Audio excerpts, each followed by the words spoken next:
பரியரும் பெருமாள், கர்ணன், வாழை, மாமன்னன் இந்த படங்கள்லாம் சொன்னாவே நமக்கு கண்டிப்பா ஒரு முகம் ஞாபகம் வரும். அவர்தான் மாரி செல்வராஜ்.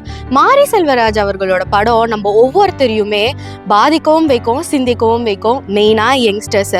மாரி செல்வராஜ் அவரோட ஒவ்வொரு படத்தையும் அவ்வளோ சிறப்பாகவே இயக்கியிருப்பாரு.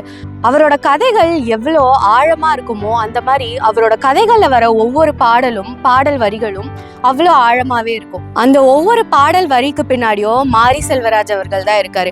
மாரி செல்வராஜ ஒரு டைரக்டரா நம்ம எல்லாருக்குமே ரொம்ப தெரியும். அவரோட கதைகளும் ரொம்ப ரொம்ப பிடிக்கும். ஆனா அஸ் எ லிரிசிஸ்டா அவருக்கு இந்த வீடியோ மூலமா ஒரு அப்ரிசியேஷன் கொடுத்தே ஆகணும். இந்த வீடியோல மாரி செல்வராஜ் அஸ் எ லிரிசிஸ்ட் அதுதான் பார்க்க போறோம்.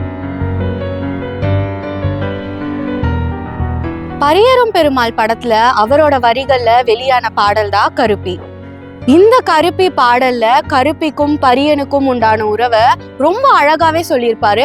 அதையும் தாண்டி சமுதாயத்து மேல மாரிக்கு இருக்கிற அந்த கோபத்தையும் வலியையும் ஒவ்வொரு லைன்லயுமே அவ்வளோ அழகாவே நமக்கு தெரியப்படுத்தியிருப்பாரு. மாரி செல்வராஜ் அவரோட படைப்புல இரண்டாவதா வந்த படம் தான் கர்ணன். கர்ணன் படமாவும் சரி ஒரு பாடலும் சரி அவ்வளோ பாதிக்கவும் சமூகத்தை சார்ந்து யோசிக்கவும் வைக்கும். கர்ணன் படத்துல அவரோட வரிகள்ல உருவான ஒரு பாடல் தான் உற்றாதீங்க எப்போ.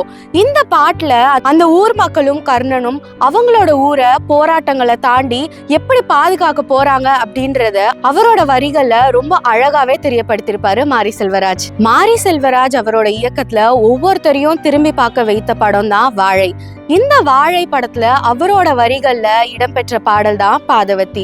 இந்த பாதவத்தி பாட்டு அம்மாக்கும் மகனுக்குமான உறவு, இது இடையில பசி அப்படின்ற ஒரு விஷயம் ஒவ்வொருத்தரோட வாழ்க்கையில எவ்வளோ பெரிய பங்கா இருக்கு அப்படின்ற மொத்த வலியையும் ரொம்ப அழகாவும் ரொம்ப வலிமையாவும் அவரோட வரிகள்ல எழுதியிருப்பாரு. மாரி செல்வராஜ் அவரோட இயக்கத்துல கடைசியா எல்லார் ஈர்ப்பையும் கவனத்தையும் பெற்ற ஒரு படம் தான் பைசன். பைசன் படத்துல மாரி செல்வராஜ் அவரோட எழுத்துல உருவான பாடல்கள் தான் காலமாடன் கானம், தீ கொளுத்தி இது போன்ற பாடல்.